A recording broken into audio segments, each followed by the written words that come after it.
d'ailleurs.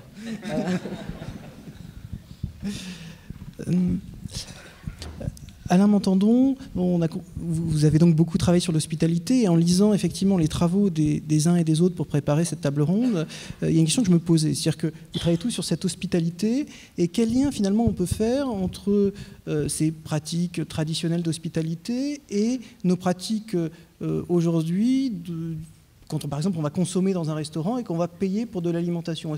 Est-ce qu'on retrouve des choses de cet ancêtre, de ce type de pratique? Vous voyez, on a ajouté quelque chose en plus qui est l'argent, on va payer pour avoir de l'alimentation. Qu'est-ce qui se joue au travers de ça? C'est très différent là, je crois. Ce que je trouve, il y a quand même des invariants anthropologiques. Marcel Mauss, à propos des Maoris, mais c'est un phénomène largement universel, présent aussi bien en Chine, en Inde et d'ailleurs en France aussi, relevait que ce qui est offert n'est pas inerte et indifférent, mais ça concerne toute une partie de la personnalité du donateur, de l'hôte. Présenter quelque chose à quelqu'un, c'est présenter quelque chose de soi. Et la maîtresse de maison a le souci essentiel de faire que tout ce qui concerne des manières de recevoir, l'accueil, la décoration, la nourriture, puisse être une image flatteuse d'elle-même et de son environnement. Une toile d'araignée dans la salle à manger, c'est la catastrophe, un rôti brûlé, une mise en pli mal faite, autant de déshonneur que celle-ci ressent, profonde souffrance que c'est raté, qui sont une atteinte directe à la face, à sa propre face, à l'image qu'elle donne d'elle-même. Et ce sont des blessures narcissiques sociales qui peuvent être extrêmes, entraînant des crises de larmes, etc., mais qui ont une fonction réparatrice et qui signifie bien la conscience de l'écart, de la transgression commise, réparatrice aussi dans ce sens qu'elle signifie cette revendication et l'exigence d'un fonctionnement normatif de l'interaction. Ce qu'on donne, c'est quelque chose de soi. Ça, me semble très important, et on retrouve ça dans presque toutes les cultures, à propos de la nourriture. Bon, alors la question était l'argent, mais non, mais ça c'est... Oui, sur ce problème qui est un problème qu'on rencontre pendant vraiment toute l'histoire de l'hospitalité, du concept, c'est qu'elle est toujours prise dans cette tension entre est-ce que c'est un don généreux, est-ce que ça doit se commercer, est-ce que les auberges peuvent se revendiquer ou les restaurants peuvent se revendiquer de pratiquer l'hospitalité, et ça a posé problème à tout le monde. Depuis les anciens, encore une fois, dans l'Antiquité, déjà on parlait d'hospitalité commerciale et mercantile, et on trouvait ça quand même beaucoup moins digne que la véritable hospitalité, qui était en fait une hospitalité aristocratique. C'est-à-dire que seuls les riches, seuls les puissants pouvaient inviter. Et puis, au XVIIIe siècle, il y a toute une réflexion qui se porte là-dessus. Pourquoi? Parce que, eh bien, au moment où les auberges se multiplient, et c'est un signe de modernité, c'est un signe où précisément, on n'a pas besoin de connaître les gens, on n'a pas besoin d'avoir des relations particulières, il suffit d'arriver quelque part et on sera forcément bien accueilli, ou en tout cas accueilli, dans un restaurant. On pourra dormir, manger dans une auberge, et ça crée des tensions. Rousseau, par exemple, qui est très embêté avec cette modernité-là, dit il n'y a qu'en Europe qu'on monnaie l'hospitalité. Et à l'inverse, quelqu'un comme Montesquieu dira, au contraire, il n'y a que chez les barbares que l'on pratique l'hospitalité. Et ce qu'il veut dire par là, c'est que justement, chez eux, c'est encore des relations d'homme à homme, face à face, des relations un peu primitives, tandis que chez nous, les modernes, chez nous en Europe, chez nous les civilisés, eh bien précisément, on a inventé la neutralité, l'impartialité que proposent les auberges et les restaurants. Donc c'est vraiment une tension, et encore aujourd'hui, on en parlait tout à l'heure entre nous, quand on parle de hospitality en anglais, aux États-Unis, en Angleterre, ça désigne d'abord et avant tout le commerce, enfin l'entreprise, les entreprises. C'est un synonyme d'accueil. Oui, enfin, l'accueil. C'est-à-dire qu'il y a tout ce champ d'études du hospitality business qui est beaucoup plus fort. On a un petit peu perdu, en tout cas dans les mots, ce sens qu'on a gardé chez nous, qui fait plutôt appel à la charité chrétienne, enfin plutôt cette tradition de pensée. Mais peut-être que je me trompe. Non, tout à fait. Mais pour moi, j'entends tout ce que tu dis, mais il y a une autre tension qui est présente dans tout ce que vous nous avez dit dans cette table ronde, qui est en fait l'enjeu en fait, de différenciation sociale et d'inégalité sociale. Par moments, j'entendais on est bien reçu que chez les pauvres. On regarde ici, à l'inverse, on a l'Assemblée de Pierre le Grand. Et donc on a l'impression qu'on a un peu une tension entre cette hospitalité, cette réception chez les riches, et puis un autre mode de réception chez les plus pauvres ou dans le reste de la population. Est-ce que c'est un mode de tension qu'on retrouve dans les différentes cultures? Qu'est-ce que vous pouvez nous dire de cet aspect-là? Ce sera ma dernière question avant de passer la parole à la salle. Oui, je pense que on va reprendre cette question quand même de l'argent, hein, qui est sous-jacente de toute façon chez les pauvres comme chez les riches. Moi, j'ai expliqué un petit peu les problèmes qu'ont rencontrés les riches quand ils ont dû ouvrir leurs portes, mais les pauvres, pas les pauvres, bon, la paysannerie, on va dire comme ça, la paysannerie rencontrait les mêmes soucis. Elle devait investir énormément dans ses réceptions. C'était une obligation. Et quand on lit donc les témoignages ethnographiques, on voit que les gens se ruinaient carrément s'ils devaient donc déjà organiser des réceptions annuelles, donc, et puis organiser des mariages. C'était catastrophique. Et en même temps, ils ne pouvaient pas faire impasse sur ces obligations. Pourquoi? Parce que c'est aussi, donc on a parlé des riches qui reçoivent les pauvres, etc. Mais c'est aussi un acte réciproque. L'hospitalité, c'est un réseau. Donc vous ne pouvez pas recevoir avec peu de moyens votre voisin parce que sinon vous serez reçu de la même manière. Donc c'est vraiment déshonorer votre invité et se déshonorer. Voilà. Oui, on rejoint cette idée du lien social qui se crée, et la manière dont on se construit. Qui se maintient au travers de l'hospitalité. Est-ce que tu veux ajouter quelque chose? Oui, non, c'est exactement ça. C'est-à-dire que même si le moment de l'hospitalité n'est pas forcément un moment d'égalité, parce que justement, celui qu'on accueille est mis sur un piédestal, c'est la personne à qui l'on doit tout, ou bien à l'inverse, par ce système-là, ça permet de le contrôler. Il est gardé dans son statut d'invité, il ne pourra jamais vraiment faire partie de la famille ou de la communauté. Mais l'enjeu de la réciprocité à long terme, c'est-à-dire au fond, j'accueille aujourd'hui pour être accueilli demain, c'est là qu'on voit l'hospitalité comme vraiment facteur, moteur de la socialité par excellence. C'est-à-dire que c'est ça qui permettra des alliances entre des groupes lointains qui vont être amenés à se rencontrer, parce que je vous accueille aujourd'hui, ça veut dire que voilà, il va falloir qu'on se retrouve plus tard parce que je dois rendre quelque chose. Vous avez évoqué Marcel Mauss, effectivement, c'est absolument majeur, c'est-à-dire à partir du moment où on donne, il faut recevoir et puis il faut rendre. Et parfois ça va juste dans une concurrence. Bien sûr.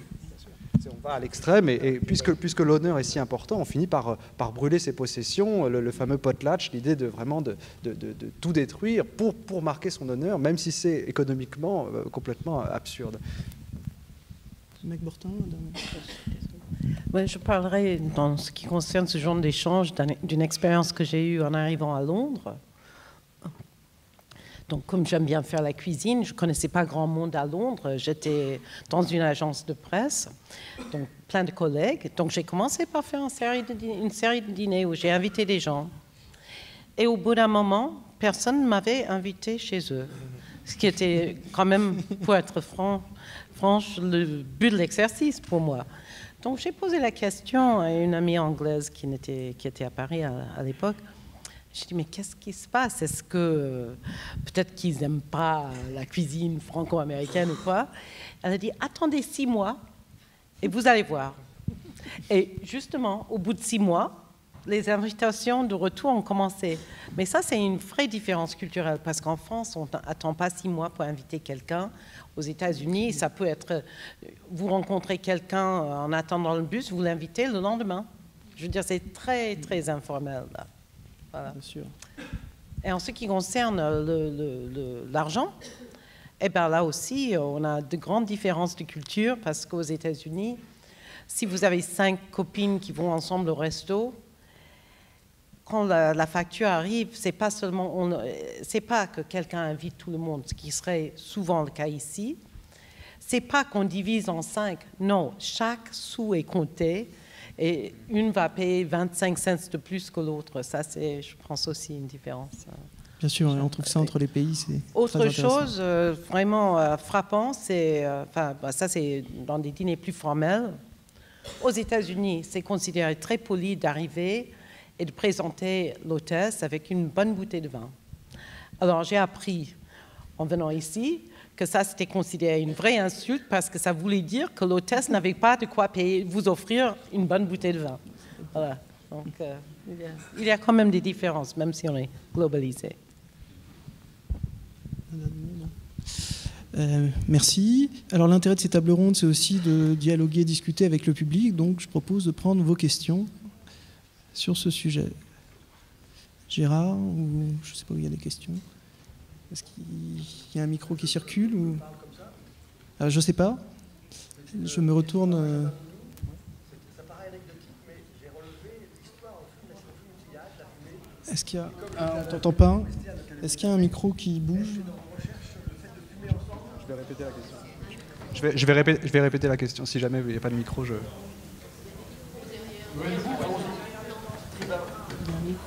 Question pour Benjamin Boudou. C'est anecdotique, l'histoire de la fumée, l'histoire de fumer ensemble. Moi, ça me rappelle les westerns de Calumet de la Paix. Est-ce que vous avez étudié... Attends Gérard, le micro arrive. Alors, Benjamin Boudou, bonjour. C'est une question qui paraît anecdotique, mais qui m'a interpellé.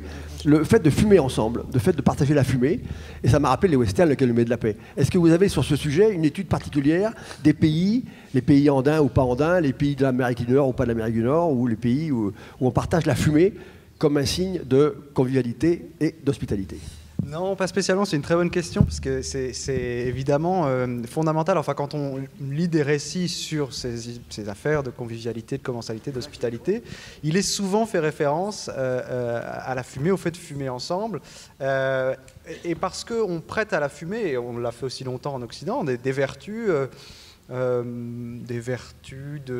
ça permet de s'oublier un peu, ça permet de se détendre, ça permet aussi de se concentrer quand il s'agit d'écouter les choses attentivement. On a évoqué tout à l'heure aussi les rituels en Europe, des gens qui vont s'arrêter à un moment du repas pour aller fumer. Ça a eu des conséquences architecturales très importantes, le fumoir qui est différent de la salle à manger. Mais pour vous répondre directement, j'ai pas d'exemple précis sur des moments enfin vous l'avez très bien dit, ça peut être des moments de pacification, le fameux calumet de la paix. Ce qui est important, c'est que les différences qui sont faites par les anthropologues, c'est est-ce que chacun a l'équivalent d'une cigarette ou est-ce que c'est quelque chose que l'on passe de main en main? Évidemment, les figures du calumet de la paix qu'on a, c'est cette idée de se passer une même substance ou un même objet que l'on va se passer en cercle et on retrouve encore ça. Enfin, l'idée, quand des jeunes fument des joints, l'idée de faire tourner le joint, c'est exactement la même logique, c'est-à-dire on partage quelque chose, on partage une même substance et c'est ça qui nous rapproche. Et c'est la même chose avec la nourriture. Quand elle est prise dans un même plat, on touche la même chose. Donc nous faisons confiance, nous sommes tous purs les uns envers les autres. Ou bien quand on se partage une pipe, une cigarette ou quelque chose, c'est qu'on se fait confiance. Vous m'avez tendu une perche parce qu'en reposant la question, je me suis rappelé les fameuses fumigations où on faisait brûler des odeurs et les gens venaient un peu, beaucoup dans le chamanisme. Il y a une notion de chamanisme, la fumée, on enrobait les gens dans la fumée. C'est pour ça que je rebondis sur le joint. Et les enfumer, mais c'était pour les rendre un peu plus disponibles aux patriarches ou aux donneurs de leçons. Bien sûr, que ce soit l'alcool ou la fumée, quand elle a des vertus hallucinatoires, tout de suite elle donne accès au sacré, elle donne accès à l'autre monde, et évidemment dans ces sociétés-là où c'est absolument crucial, où ça fait partie la surnature fait partie de la nature, c'est crucial. Oui, ce partage, on le trouve dans le toast au XVIIIe en Angleterre, lorsqu'on faisait passer une croûte rôtie, que chacun mangeait, où chacun buvait, et puis ensuite le dernier mangeait le toast et buvait. Là, il y avait un partage qu'on trouve déjà aussi chez les Romains, avec les Sciates, etc. Et c'est intéressant d'ailleurs le fait que Voltaire parle du toast à propos les Anglais se demandaient si les femmes étaient toastable. Il y a des femmes toastables. Était-elle toastable? Et si elle est toastable, on jetait, je crois, la rôtie dans le feu. Voilà. Mais ce qui est intéressant, c'est cette communauté de partage d'une même fumée ou d'une coupe, voilà, oui, qui circule. Madame ? J'ai une question pour Monsieur de Saint-Paul qui concerne la terminologie. Est-ce que vous pourriez nous expliquer pourquoi vous avez employé le terme de mangeur, qui n'est pas innocent, plutôt que celui de convive, puisque nous sommes dans l'art de recevoir et que le français est important.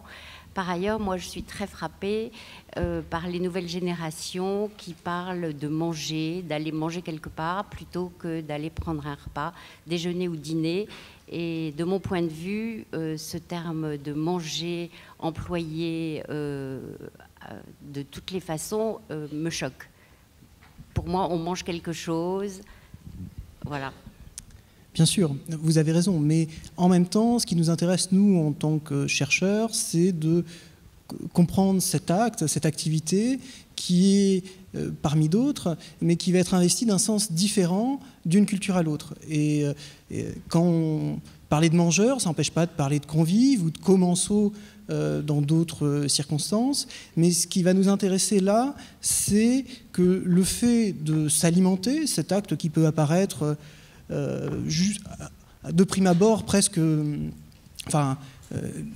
j'allais dire biologique, mais c'est-à-dire je mange pour reprendre des forces, va être investi de manière très différente dans un certain nombre de pays, et notamment en France, où cet acte de l'alimentation, le plus simple, a un sens qui est très particulier et un sens qui est social. Et on voit bien que quand on va interroger des gens dans différents pays, leur représentation de cet acte et voilà, va être plutôt perçue en termes de calories aux États-Unis, nous dirait Claude Fischler, plutôt liée à la convivialité, au fait d'être autour de la table en France. Mais votre question, elle témoigne déjà d'un angle un peu français. C'est-à-dire que pour nous, manger, c'est pas que manger.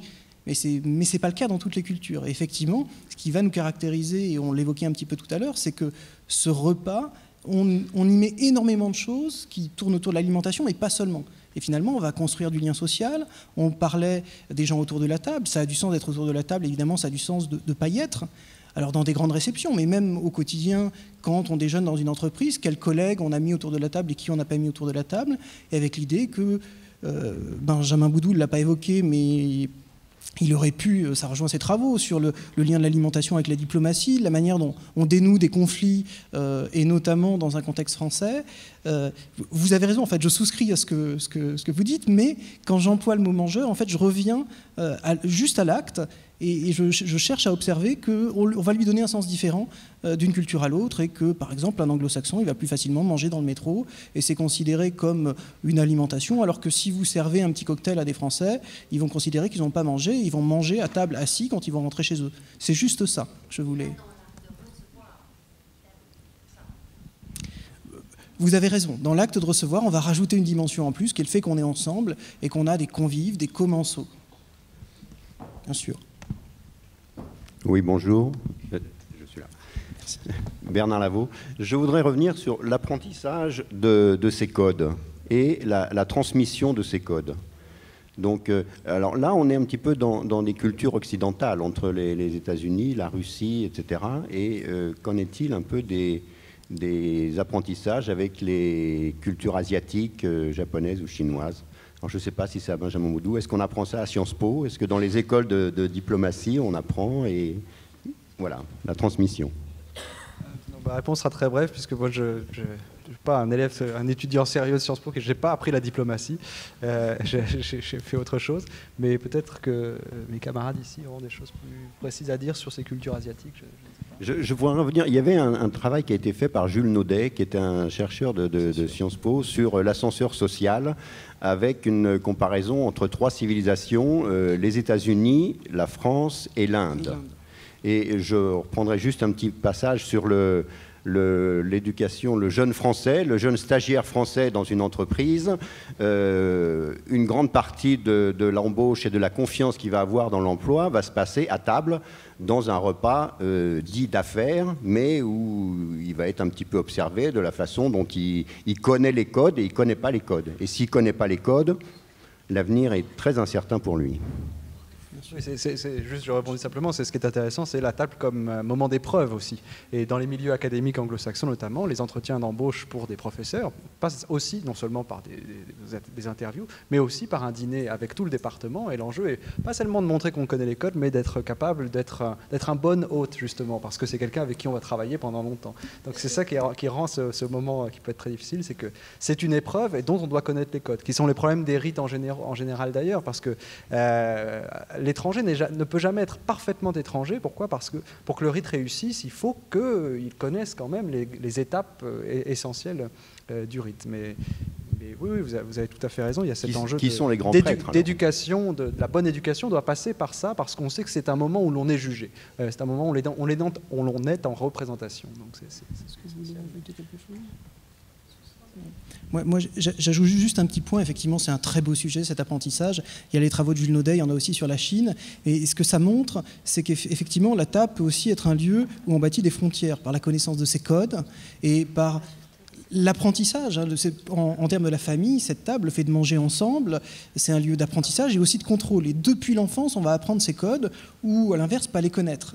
Et la table est un endroit où, justement, ces disparités sociales, ces inégalités sociales vont se confronter, se donner à voir, parce que si vous n'avez pas vos codes, si vous ne connaissez pas ces codes, vous allez être ridicule, une rupture va se créer avec l'ensemble des convives. Donc on crée du lien social, mais aussi c'est un lieu où se marquent les frontières. Ça, c'est une question extrêmement intéressante. Moi, je travaillais sur les différentes étiquettes au sein de la société russe. Et on voit qu'il y a quand même deux étiquettes parallèles qui se traduisent par le contrôle du corps. Donc, dans les deux cas, on contrôle le corps. Mais dans un système, le corps doit être silencieux. Donc, on ne peut pas faire de bruit pendant qu'on mange. Voilà, donc on doit être extrêmement strict. Et puis, il y a l'étiquette paysanne où certains bruits sont tout à fait autorisés et même ils sont bienvenus. Hein. Pourquoi? Parce qu'on considère que le corps a son propre langage et que le parler du corps est plus sincère que notre langue normale. Voilà. Bien sûr, et c'est aussi pour ça qu'on voit se développer, par exemple en Chine, des écoles de formation aux manières de recevoir, aux bonnes manières à la française pour pouvoir commercer, et inversement, il y a cet apprentissage des codes, mais qui n'est pas toujours facile, puisque c'est appris depuis l'enfance.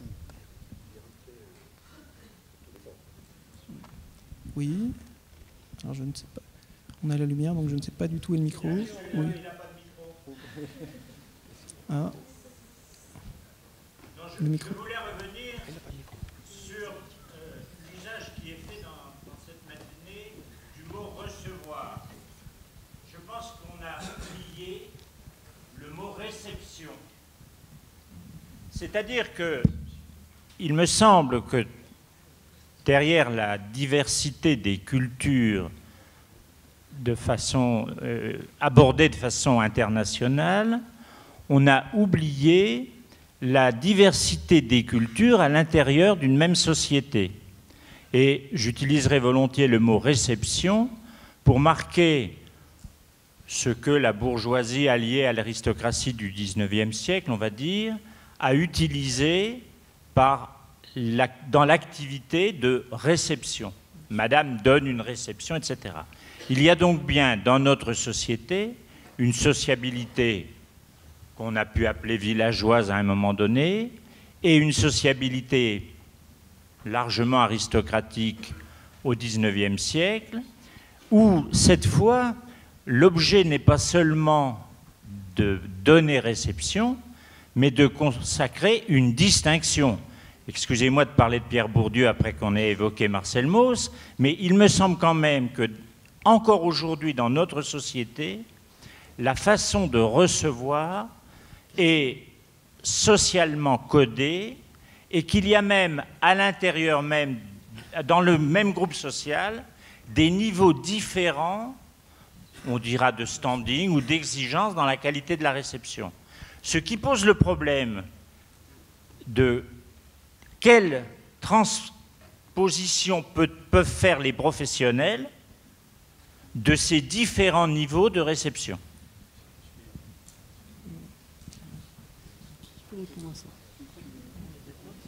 Moi je peux, hein, mais je veux pas. C'est un peu une question pour le sociologue. On est tout à fait d'accord avec ça. Vous voyez, nos discussions autour de l'étiquette ou des inégalités sociales, elles revenaient à effectivement cet enjeu qui est recevoir entre les milieux sociaux. Et quand à l'instant on parlait de table comme frontière, c'est vraiment ça. Et encore aujourd'hui, c'est un lieu où se créent les différences sociales et où se créent les groupes, le lien social. On a eu un certain nombre d'exemples dans la manière dont on pouvait entrer dans un groupe au travers de la table ou à l'inverse en être exclu. Alors sur la manière dont on peut traduire ça pour les professionnels, c'est une question compliquée. Ça dépend aussi, mais ça m'embête moi de monopoliser le micro. Je ne sais pas si... Non, sur la transposition, ça peut être difficile. Ce qui est intéressant, c'est qu'évidemment, tout est signifiant autour d'une table, que ce soit l'endroit, si c'est à la bonne franquette ou pas à la bonne franquette. Et je voulais juste dire un mot sur quelque chose dont on n'a pas parlé, c'est le rapport entre ceux qui sont servis et ceux qui sont servants.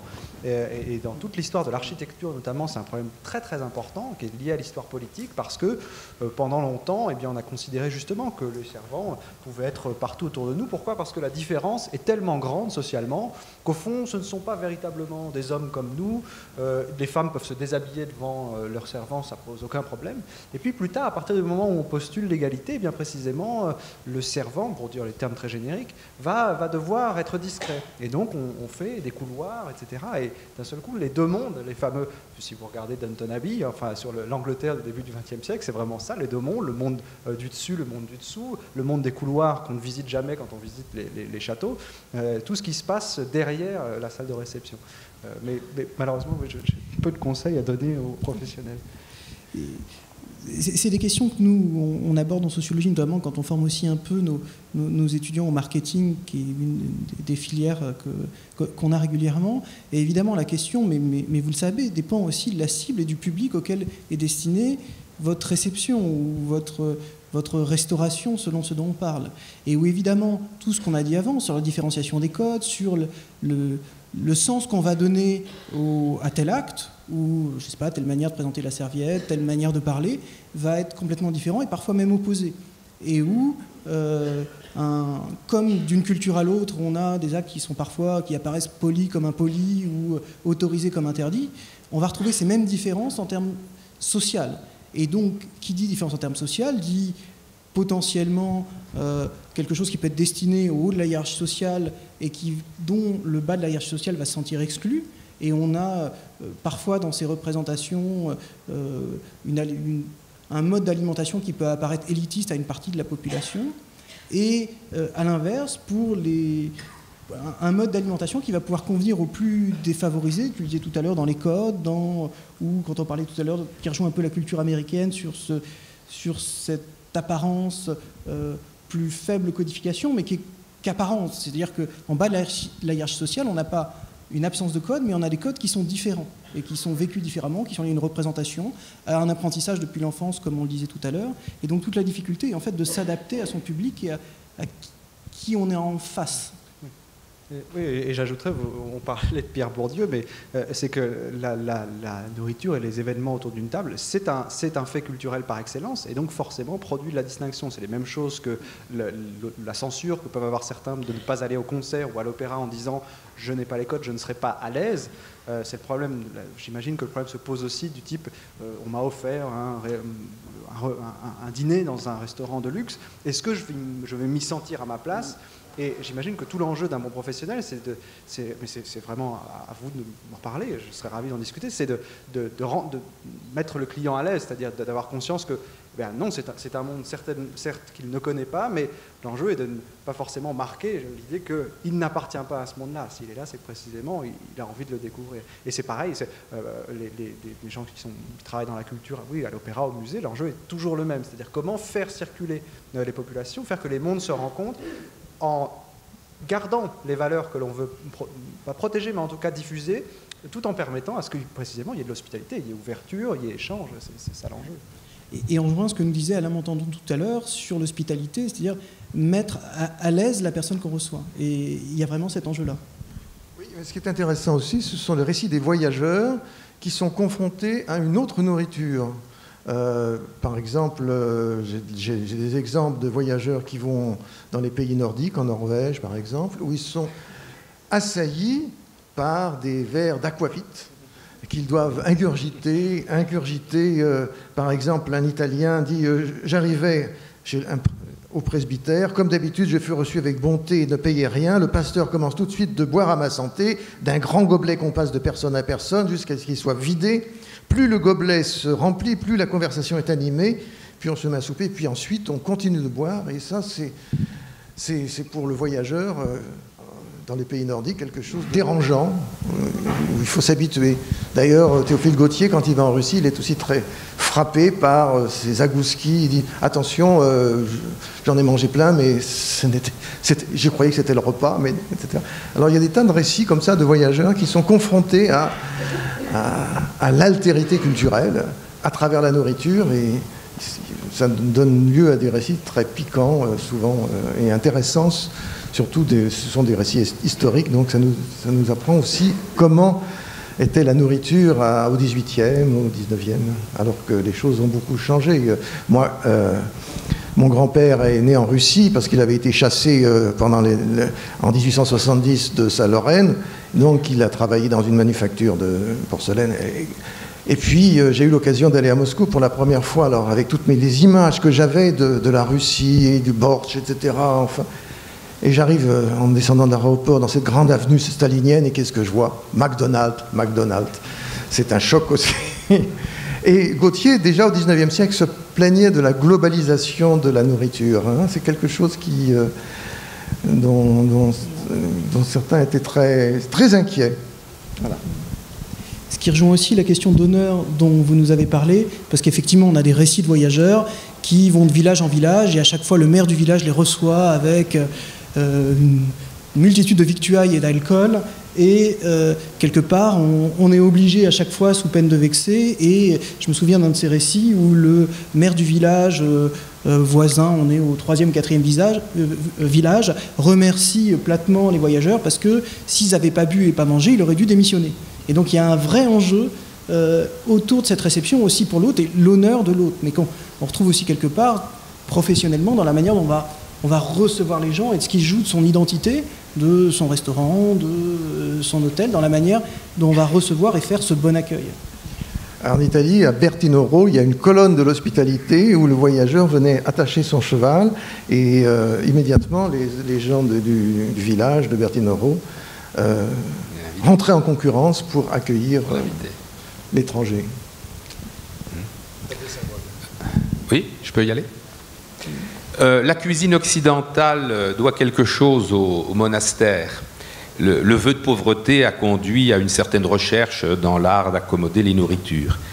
Les moines pratiquaient aussi l'hospitalité, ils avaient des hôtelleries, ils recevaient des pèlerins là, de tout niveau social, mais aussi des pauvres. Aujourd'hui, il y a des formes de restauration pour les pauvres, pour les démunis, exemple les restaurants du cœur.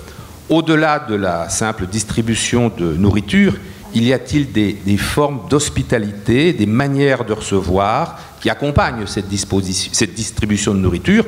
Autrement dit, l'art de recevoir concerne-t-il aussi la charité alimentaire, et est-ce que cela se décline avec des nuances selon les cultures? Je dirais que oui, bien sûr. C'est-à-dire dans les familles, par exemple, là, on va avoir notre grande fête de Thanksgiving dans moins d'une semaine. Et c'est la tradition qu'une famille invite un étudiant, une étudiante qu'on ne connaît même pas, mais qui est le fils ou la fille de quelqu'un de loin. Je pense que ce n'est pas charité, mais c'est quand même cette idée d'ouverture, d'offrir. Ça fait partie de toutes nos cultures, je pense.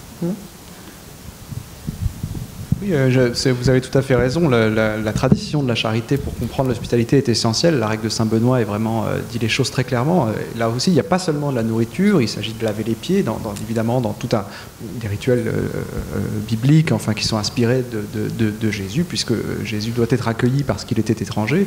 Donc on a cette tradition-là qui est essentielle.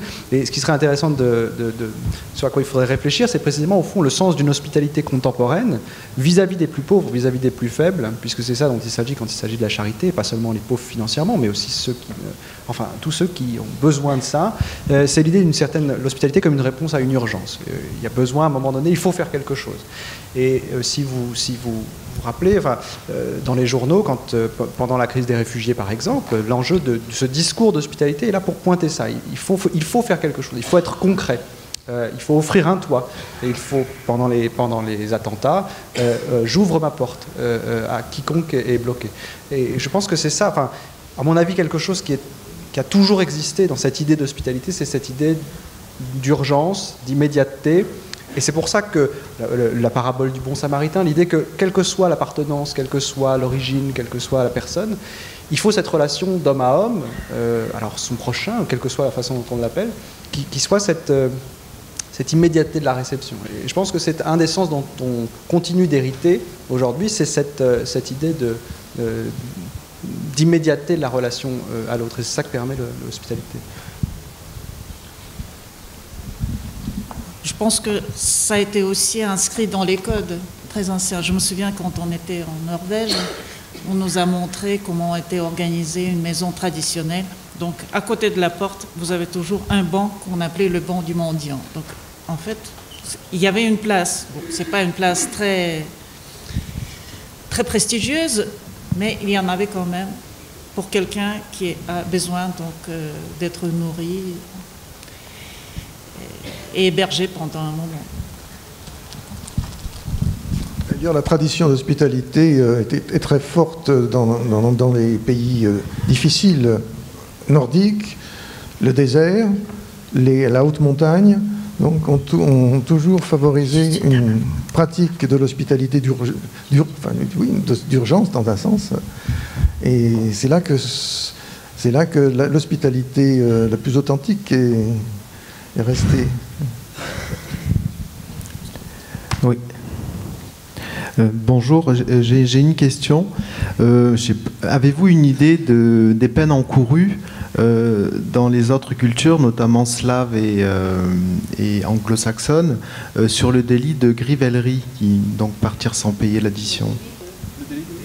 De grivellerie, c'est-à-dire partir sans payer l'addition dans un restaurant ou en terrasse de café.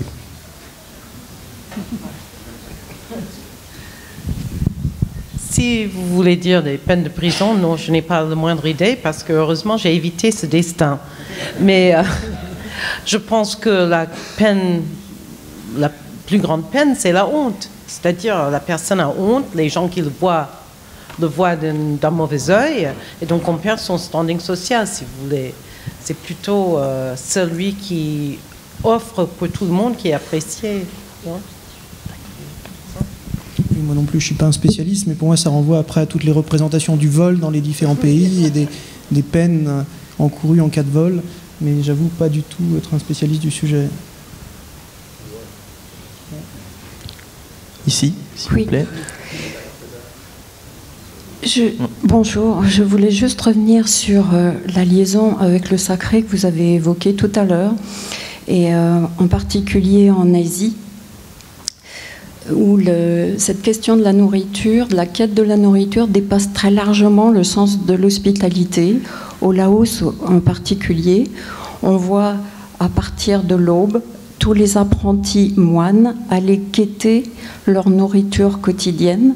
Donc là, c'est une hospitalité grand format, si on peut dire, puisque c'est l'ensemble de la population qui les nourrit tous les jours. Sachant qu'on est sur des notions toujours frontières, parce qu'on est à moitié dans le recevoir. C'est-à-dire qu'on pourvoit la nourriture de l'autre, mais ça dépend des pays, mais on ne l'accueille pas forcément chez soi pour le repas. Et donc, effectivement, on est sur des notions qui sont un peu frontières. Oui, l'enjeu, évidemment, dans ce genre de pratique, c'est le vœu de pauvreté, où précisément, vous ne pouvez rien posséder, y compris même votre propre nourriture, il faut aller la chercher. Il y a des règles anciennes qui disaient la propriété n'a qu'un sens, c'est de pouvoir donner. Donc, en l'occurrence, chez moi, il y a toujours ce vœu qui est essentiel. Mais ce qui est intéressant dans certaines pratiques monastiques, c'est que c'est un accueil qui est inconditionnel, qui est ouvert à celui qui est à l'étranger de passage. Il n'empêche que, on l'a dit tout à l'heure, ça se passe dans les hôtelleries.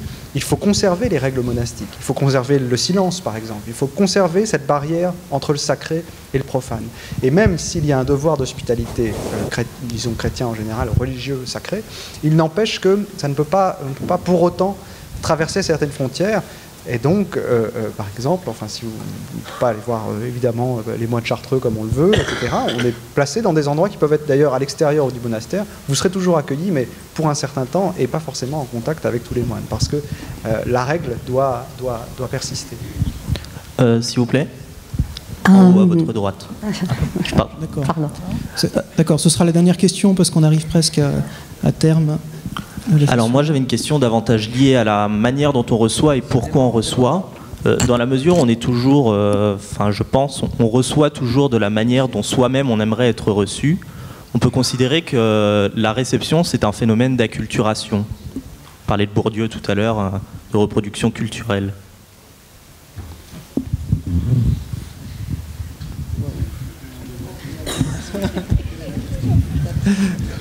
Alors, effectivement, c'est un peu technique.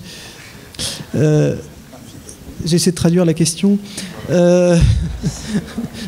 Alors, ça renvoie un petit peu à ce qu'on évoquait tout à l'heure avec Mauss, avec cette idée que quand on reçoit l'autre, on aimerait qu'il nous reçoive de la même manière.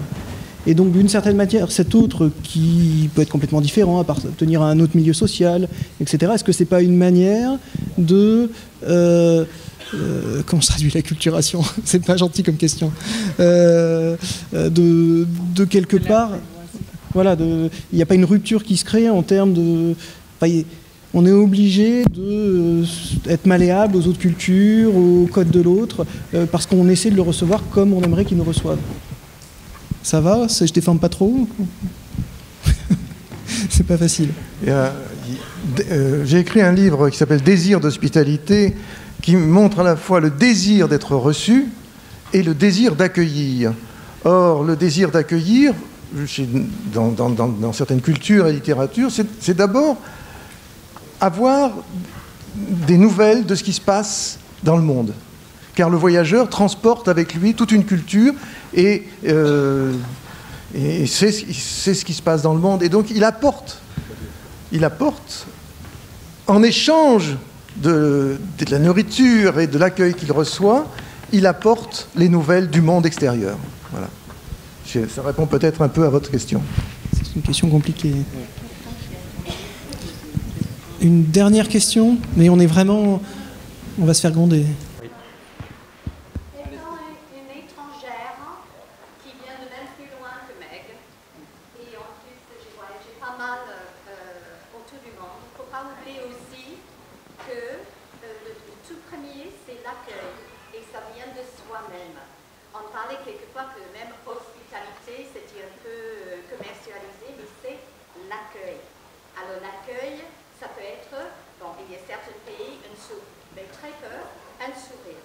Un mot, welcome, bienvenue. Le mot, pas you're welcome, but welcome, bienvenue. Un mot dans le langage des gens que vous allez accueillir. C'est tout, et c'est la communication du début. Et il ne faut pas oublier non plus qu'avec recevoir l'étranger et en plus l'invité amène beaucoup de richesse, comme vous avez dit, et qui va prendre beaucoup de richesse. Mais l'invité aussi est quelquefois très gêné, très embarrassé parce qu'ils ne savent pas si eux, ils vont arriver à vos attentes, etc. Alors voilà, il faut quand même n'oublier pas qu'on est tous humains et cet accueil avant tout, voilà, c'est d'être ouvert et comprendre normalement qu'avec welcome ou une invitation, c'est ça avant tout. Et excusez-moi, j'espère que tout le monde m'a bien entendu et merci beaucoup parce que c'est ça que je veux apprendre de plus ici. Merci, on va rester sur ce message et je vous encourage à poursuivre les échanges pendant le déjeuner. Il me reste à remercier nos 4 intervenants et à vous remercier pour votre attention.